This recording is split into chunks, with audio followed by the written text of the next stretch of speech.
Welcome to module 16. In this module, we will look at a two-sector input-output model example.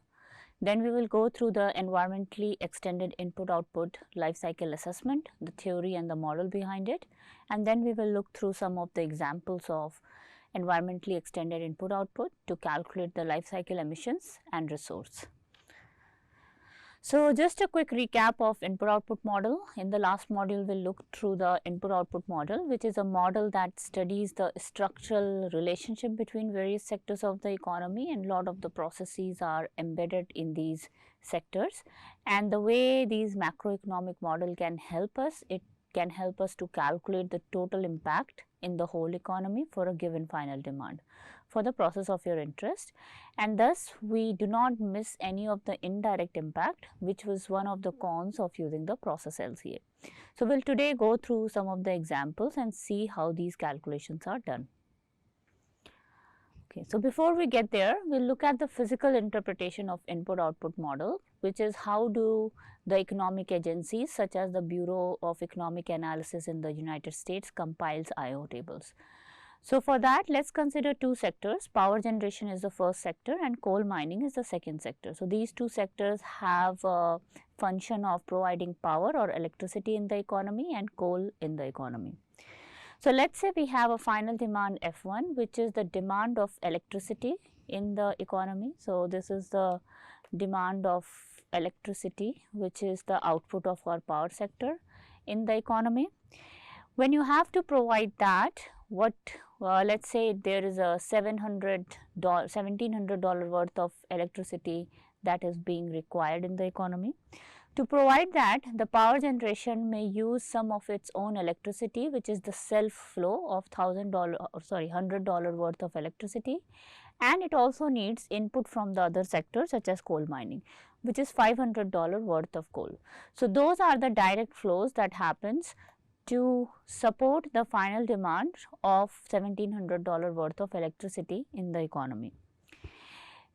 In order to do that, your coal mining actually also needs to process coal and it will require power. So, it might buy $200 worth of electricity from the power generation sector, which is the indirect effect of providing electricity, and so forth.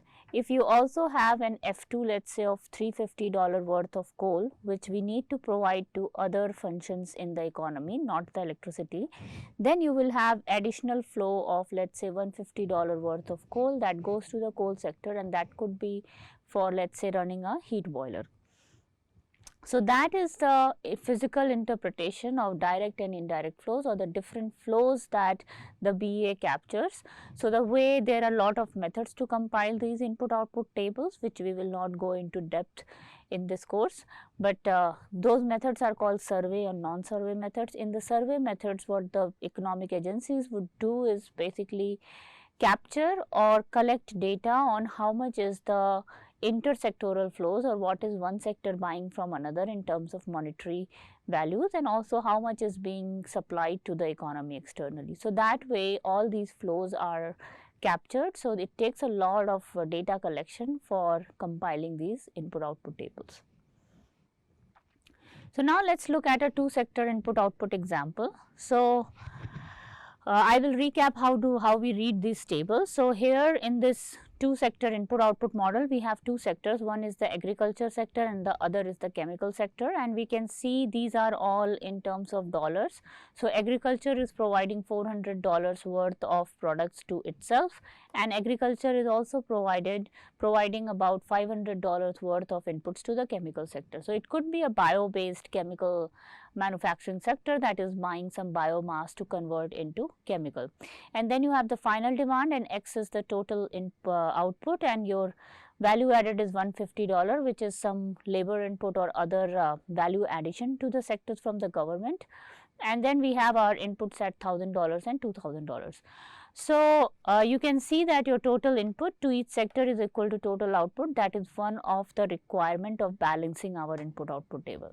So, the question here is that there are two parts to this question. One is we want to calculate the direct requirements matrix for this economy. So, let me remind, the direct requirement matrix is calculated by calculating the coefficients at Aij is equal to Xij by Xj, which is Xij is the intersectoral flow such as 500, 400 and Xj is the total output from that sector. So, let us take 30 seconds to calculate the direct requirements matrix for this economy, and then I will go over the solution.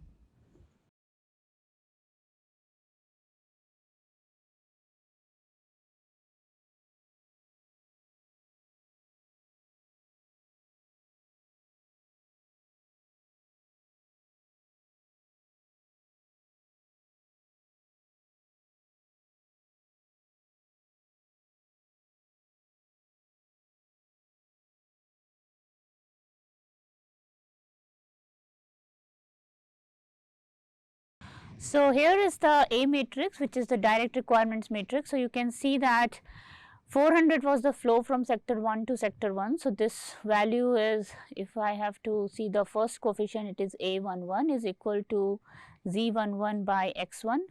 Z11 or X11 are the same value. So, Z11 was 400 in our input table, IO table, and X1 was $1000.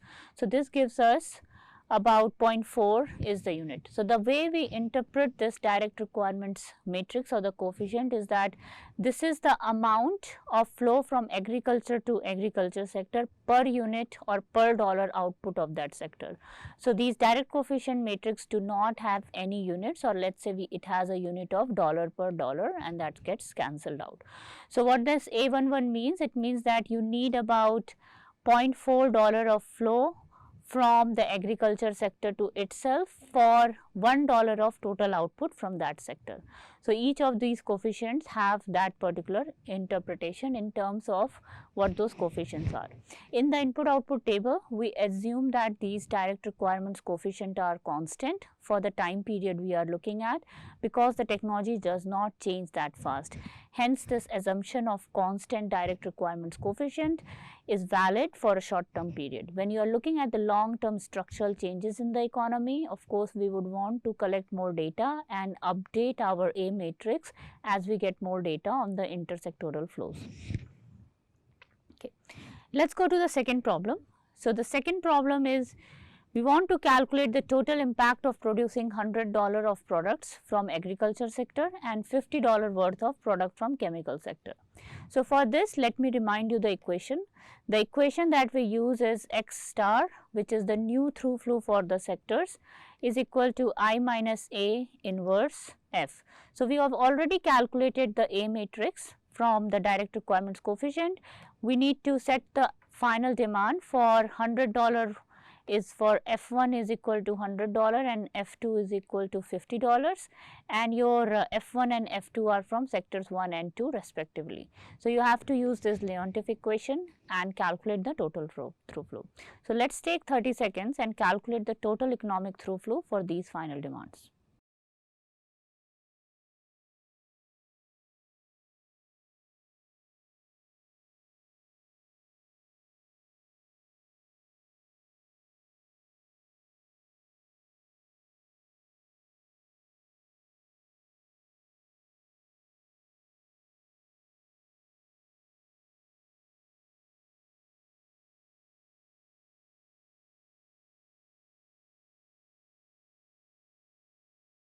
So, the solution here is x equal to I minus A inverse times F, that is the Leontief matrix, and then you multiply by F, and your F is 150. So, $100 in the sector 1 and 50, and your total X will come to be $239 and $175. So, let me show the calculation a little bit in more details. So, we have our X is equal to I is the identity matrix at 1001. Then we have our A matrix as 0.4, 0.25 and 0.45, 0.1. So, that will give you I minus A, and you need to take the inverse for this and then multiply by your final demand vector, which is 150.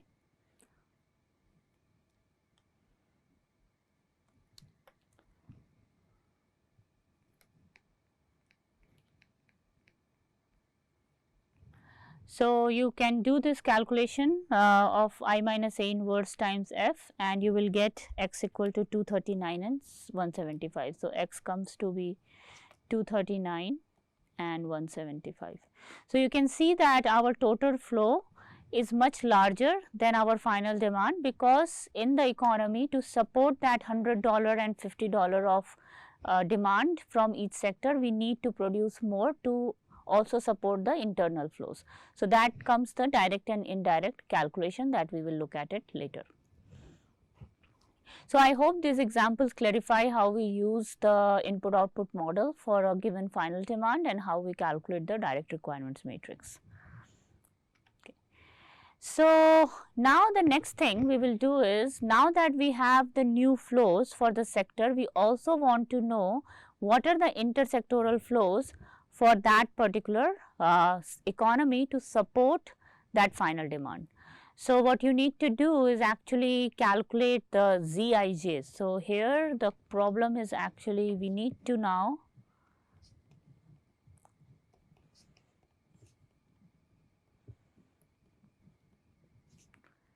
ZIJs or intersectoral flows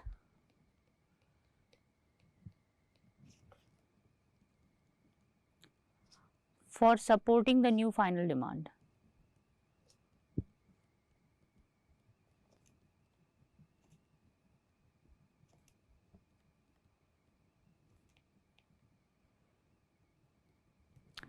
So, you have the, for this what you have the A matrix given, you also have the X for the new economy that you calculated, and you have the final demand. So, these three things are known. What you need to calculate is GIJs. So, let us take, so I would recommend to go back to the definition of AIJs, and you have all the XJs and F to be able to rebuild this input output model. So, for this problem, let us take 30 seconds and then we will go through the solution.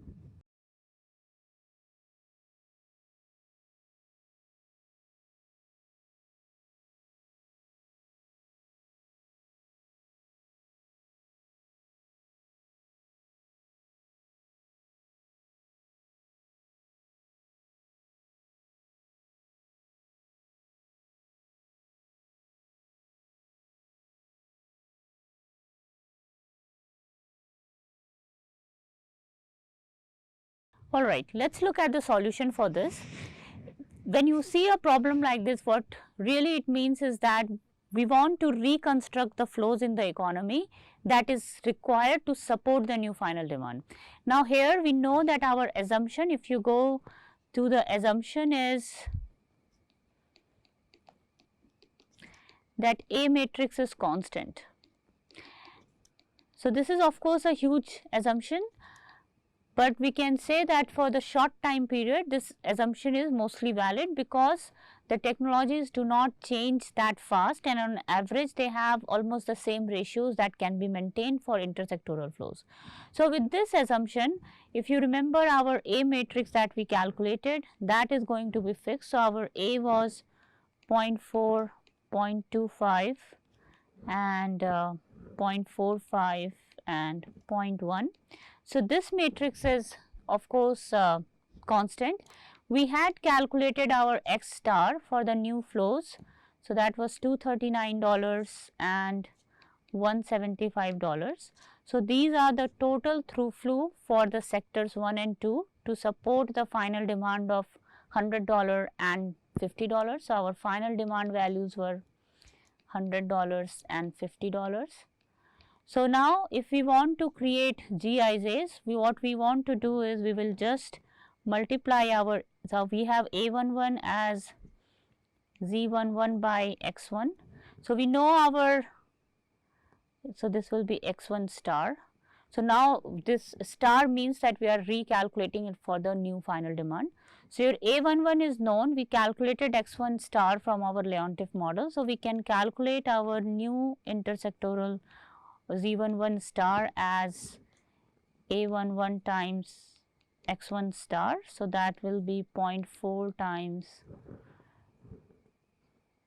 239, and that will be approximately 96. Okay. Similarly, we can calculate our A12. So, A12 is our 0.25, can be written as Z12 star divided by X2 star. So, this implies that Z12 star is given by 0.25 multiplied by X2 star, and our X2 star is about 175. So, this value will be about 44. Okay. Similarly, our A21, which is the flow from 2 to 1, is going to be Z21 star divided by X1 star. So, this means that my Z21 star is calculated as A21 times X1 star, and your A21 is 0.45, and this is into about 239. I have used 240 to make it more palatable, and that will be approximately 108. And there is some rounding off here, so you might get a little different value, but it should be close. And the last one is our A22, that will be Z22 star divided by X2 star. So, this means our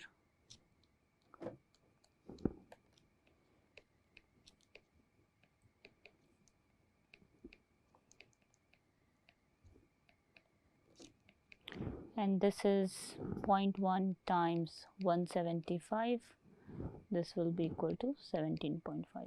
So, now what we have is we have all the flows, so we can reconstruct the table by putting in all the values. So, you have all the flows in between sectors, which is the Z11 star, Z12 star and Z21 star from 2 to 1 and 2 to star.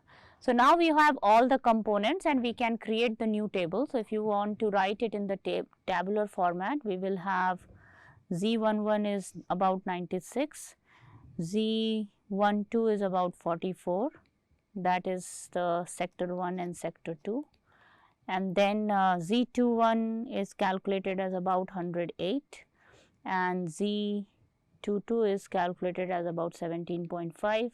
Our new final demand was 150 and our X's were 239 and 175. So, then you can see that there might be some imbalance. So, this is because I did a rounding off. So, this should be about 95. Okay. So, you need to ensure that your Z11 plus Z12 plus F1 is going to be equal to X1. So, if there is rounding off error, you of course fix it for the values, but it should be approximately same. So, what this example shows is that if you have a given economy, you can calculate the new flows in the economy that are required to support a new final demand. So, in the beginning when we looked at the table, the original table, we had our final demand as 100 and 1350. In the new economy, what we did was we actually updated the final demand to 150, and for that we saw that we have a total new through flow which is different than the original. So, you have $239 and $175 of flows, and then we can reconstruct the whole table that says how the flows between sectors will change to support this new final demand, and that is how we can see how the total impact will change, because for supporting a new final demand, now you have new interflows, and that is the concept behind using input output for life cycle assessment. So, next we will actually look through. So, I have all the tables here that I also showed, but you will see that the same values come through it. Okay. So, now let us look at what is the connection of input output with the life cycle analysis. So, we have seen that our life cycle assessment mainly aims at calculating the total environmental impact or resource consumption. So, here the question is that how do we associate environmental impact to input output model, and for that what we do is we create something called environmentally extended input output model or EEIO model. So, what we do is we will augment our input output model with new data, and that data will contain information about emissions and the resource consumption, which is how these economic sectors are interacting with the environment. So, let us look at the background of environmentally extended input-output model. The idea behind environmentally extended input-output model is that we extend the input-output table with environmental flows such as emissions and resources. So, here in this figure you can see that there is sector 1 and sector 2, and these whatever these x are actually z's. So, this could be z12, I am just using a different nomenclature. So, this is the flow from sector 1 to sector 2, 2 to 1 is the flow from sector 2 to sector 1. We have the self flows of x11 and x22.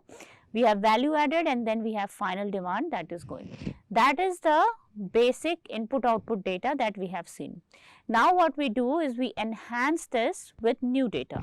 So, now we are saying that my sector 1 is emitting CO2, which is N11, or which is the emission 1 from sector 1. And then we have CO2 that is coming from sector 2 N21, which is the emission 2 from emission 1 from sector 2. So, we have one emission which is sector emission 1 in form of CO2, and both sectors are producing some of that. Then we can also add information about the resource consumption. So, we can see that water is entering sector 1, that is M11, and coal is entering sector 2, which is M22. So, we can track all the resource consumption and the emissions from each of the sector and then put it in the input output form. So, this is how we enhance the table. So, we have seen this this whole form of table from this section to up to this. So, we have seen that table to calculate the input output impact for final demand. Now, what we are doing is we are adding columns and rows. So, here we have two ecosystems, which means that these are the flows from the economy to the ecosystems, and we have emission 1 and emission 2. Let us say there are two emissions that we are tracking. So, for each of the sectors we can see how much is that emission coming from each of the sectors. So, this could be in terms of kgs. So, E11 is saying this is the amount of emission from sector 1 for emission 1, and E12 is saying this is the amount of emission from sector 1 for sector emission 2. So, this could be your CO2, this could be SO2. So, we have two emissions that we are tracking. So, we enhance the IO table with these data on the emission side. Similarly, we can go to the resource side, and here we have resource 1 and resource 2, and R11 is simply saying how much is the resource of type 1 being consumed in sector 1. R21 is saying how much is the resource of type 1 being consumed in sector 2. Similarly, Rn1 is saying how much is the resource type 1 being consumed in sector 1. Then we have R12, which is how much is the resource type 2 being consumed in sector 1, and henceforth. So, now we have two enhanced matrices where we have information on emissions and resource consumption. So, this table is known as environmentally extended input output table because we have enhanced our basic economic input output model with our emissions data, which has environmental significance for our study. So, now that we have this information or this data, how do we make use of it? So, there are first some assumptions, like we have assumptions in our input output table about the A matrix being constant and that linearity assumption. So, we define this direct requirements coefficient for each of the sector. Here what we do is we define the resource coefficient and emissions coefficient. Emissions coefficient and resource coefficients are assumed to be constant unless the technology or economic structure does not change. So, till it does not change. So, why is this assumption useful or relevant or also plausible is because if the technology is not significantly changing, then we can assume that the resource coefficient, which is the amount of consumption that is happening per unit output, can be assumed constant. This is something like a stoichiometric coefficient constant that we can assume that ratio to be constant. Similarly, on the emission side, we can say that the emissions will be constant. Hence, as the assumption of A matrix being constant because the technology and the economic structure has not changed significantly, we can assume the emissions and resource coefficient to be constant. And that helps us a lot in calculating the new life cycle emissions and resource because we can have that constant coefficient as a multiplication factor as we will see in the example.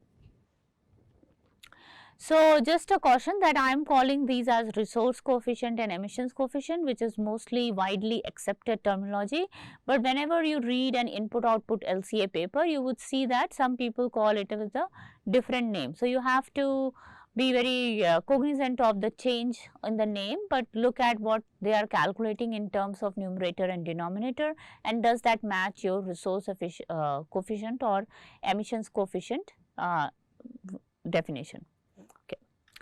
So, let us go further. So, now let us say how these emissions coefficient are calculated.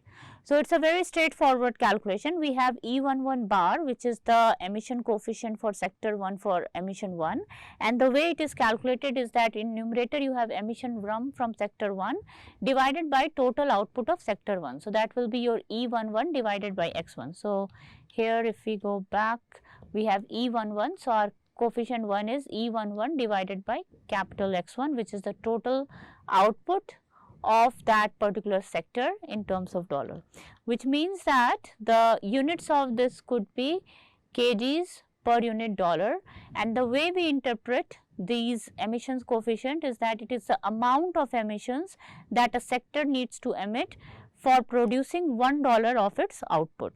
Similarly, E21 is emission 1 from sector 2. So, it is basically the coefficient for sector 2, and that actually has to, sorry, this one has to be total output of sector 2. So, E21 by X2. So, that will also be kg per unit dollar, and the way you interpret is the total amount of emissions that sector 2 needs to emit per unit output of its product, and in sector 1, in category emission 1. So, we can also form a matrix format for these emissions intensity. So, if we write it the emissions, our emissions is given as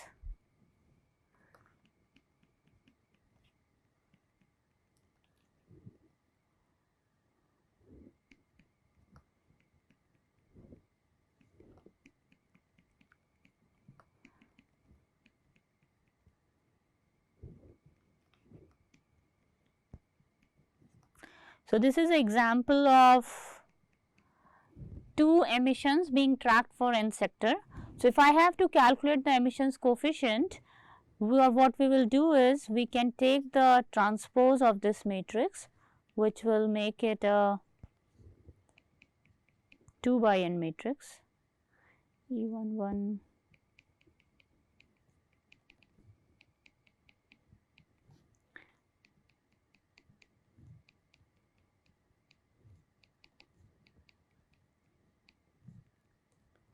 So, this becomes a 2 by n matrix, and then we multiply. So, if I have to calculate E bar, that we can multiply E transpose by X hat inverse. So, X hat inverse is our diagonal matrix of our total output, and we take the inverse. So, I will show why that is useful is that if I write X hat inverse, that will be written as 1 by X1. It is a n by n matrix,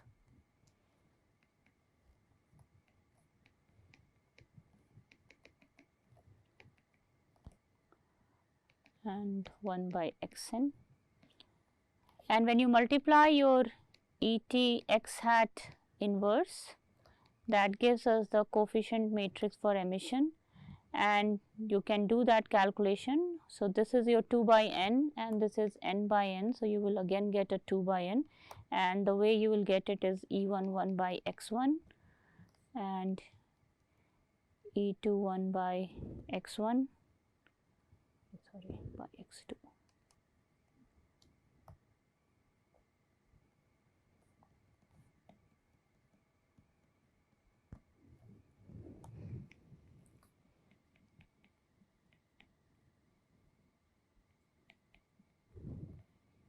And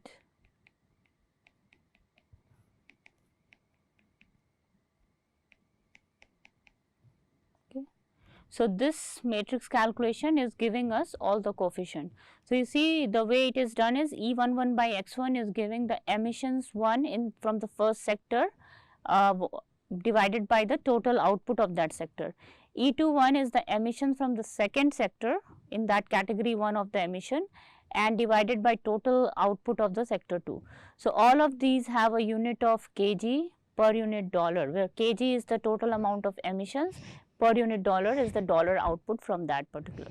So, once you have these emissions coefficient, we know how much emissions each sector is emitting in each category of the emissions per unit dollar output, and then that coefficient is used for further calculation of life cycle emissions. Okay. Let us go further.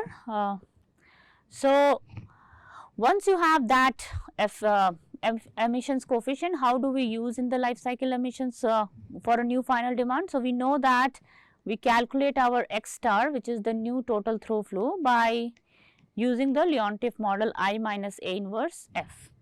From the previous one, we have our E bar, which is calculated as E transpose X hat inverse. So, remember, your X star is a new X for the new final demand, but your X that is we are using for calculation of emission coefficient is the total through flow in the original IO table for which we had collected the emissions data.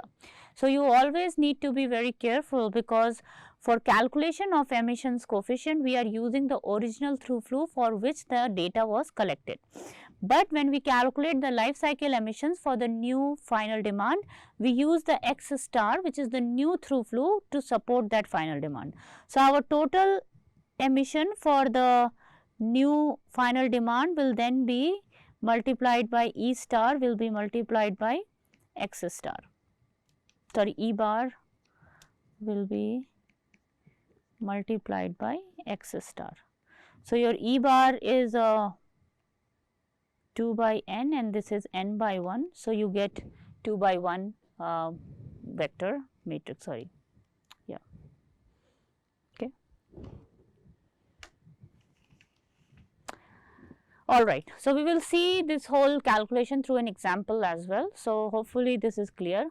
For the resource consumption coefficient or the resource consumption calculation, we follow exactly the same approach by calculating the resource coefficient and then multiply it by the total through flow for the new final demand using the Leontief model. So, similarly, the resource coefficient is also defined, and for this our matrix format for resource is R times X hat inverse. So, we have R bar is given as this, and in this case we are not taking transpose because our R matrix is already in the form of 2 by n matrix. So, if you go back to the matrix representation where we have the resource and emission. So, if you go here, we do not need to take transpose because this is already in the format of 2 by n matrix, and we need to divide by n, which is the X hat inverse, to get the vectors. So, I will show that. So, this is I can show how it is calculated. Your R is mainly R11.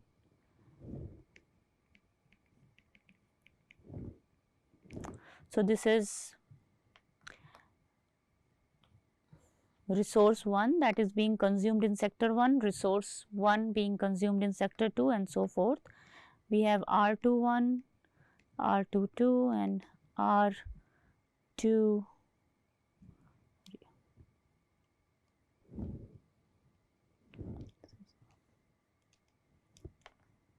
This is R12, R22 and Rn2.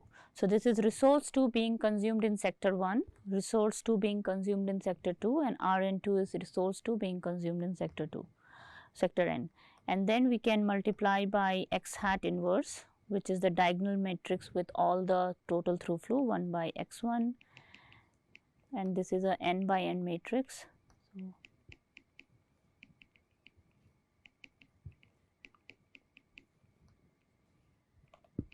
and when you calculate your R bar, you will get R11. So, this is 2 by n.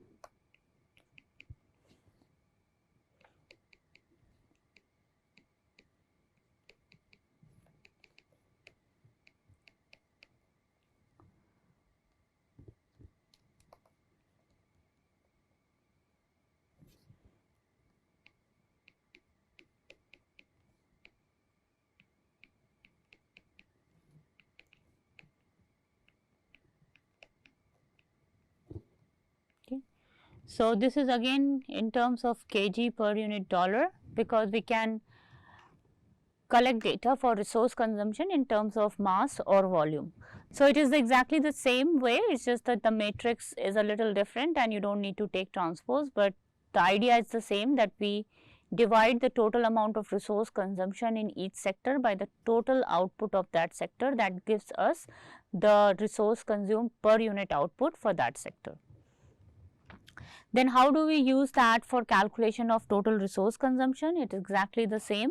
We calculate our total new through flow x star using the Leontief model of I minus A inverse F, and then we can calculate the new total resource consumption by multiplying by R bar with our x star. So, your R bar is vector of 2 by n and your x star is a vector of n by 1. So, you get the total resource consumption in the economy for each of the resource that you are tracking. Okay. So, that is the idea behind calculation of total life cycle emissions and resource consumption. The term that is used generally is called embodied emissions or embodied resource. So, when we talk about embodied emissions, it is mainly the total emissions that is generated to support producing a new final demand of product from the system. So, when we say embodied, it does not mean that that product is containing that much emissions. What that means is it is the total life cycle emissions, because you see through the input output model we are able to calculate what is happening in the full economy to support production of that particular product, and therefore, it has some embodied emissions, which is the value of the total emissions that is being generated to actually support that production. Similarly, we call embodied resource. So, it is not that if we calculate that there is this much, this is the embodied water in a plastic bottle that we are calculating, that does not mean that that plastic bottle contains that much of water. What it means is that it is the total resource required in the whole economy to actually support the production of that plastic bottle. So, this is a total resource required to support a final demand of product from the system. These are two terms that you will see or you will hear a lot when you talk to LCA analyst or when you talk to people who are making decisions about the sustainability of a production system, that what is the embodied emissions, what is the embodied resource, and that is the total life cycle emissions that is they are talking about. So, the approach to use this conducting for LCA is that we first estimate the output changes x star to final demand f by sector. So, we know that what is the new final demand for the sector based on our LCA goal, and we use the Leontief model to calculate the total output. Then we can use the resource and emissions data to calculate the resource and emissions coefficient and use our environmentally extended input output model. So, you can imagine the amount of data collection that goes to actually build those models, because first you need to know the whole structure of the economy from the input output model. Second, you need to augment that by collecting the emissions data and the resource consumption data for the economy to be able to calculate the coefficients and then use that coefficients to calculate the total life cycle impact. These extended data about resources and emissions are also sometimes known as satellite accounts. There are a lot of input output models that are being developed for US and the world, which is also the world input output model, and a lot of work that is being going into just collecting that data to be able to build those models. In this course, we are not going to go through how we build the input output model, but we will only say that let us say we have the model readily available and how we use it to conduct the life cycle assessment. So, in the next module, we will go through this example and we will go through the full calculations of doing an environmentally extended input output LCA using this model. So, thank you for attending this module, and I will see you in the next module.